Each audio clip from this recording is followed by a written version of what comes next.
ঘরে প্রত্যেক দিন ঝামেলা। কার সঙ্গে? মেয়েদের সাথে। ঘরে যে মেয়ে আছে, ছোটো মেয়ে, তার সঙ্গে। কারণটা কি? একটা জিনিসকে নিয়ে। গেট কে খুললো? জানলা, রান্নাঘরের গেট কে খুললো? রাত্রেবেলায় আমি ঢুকি, 12টা, 1টা, 1:30টায় ঢুকি। তো আমি লাগিয়ে দিই। বলছি না, তুমি লাগাও নাই। কারণটা কি? প্রত্যেক দিন দুধ বা খাবার থাকে, বিড়ালে নষ্ট করে যায়। মাথা খারাপ। আমি তো প্রত্যেক দিন ফল্টে পড়িয়েছি। কারণ শেষে আমি ঘর ঢুকি 12টা, 12:30, 1টা, রান্নাঘরে আমি ঢুকি। তাইলে তো দোষ আমার ওপর। আর আমার পুরোপুরি মনে আছে যে গেট আমি লাগিয়েছি, তাইলে খুললো কী করে? মাথা খারাপ।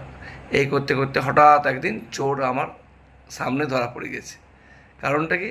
আমি ঠিক রান্নাঘরে গেট লাগাই, আমি এবার যাবো, ঠিক সেই সময় দেখছি, এই যে দেখছেন ছবিটা, আপনারা দেখতে পাচ্ছেন, একটা বিড়াল এসেছে। তখন গেট তো লাগা আছে, কী করে খুলছে দেখুন, সুন্দর মানুষের মতন খুলছে। আর আমার মুখটা দেখে পরে আমার কি মেরে চলে গিয়েছে। তারপর ভিডিওটা দেখালাম, তারপর বুঝতে পারলো কার দোষ।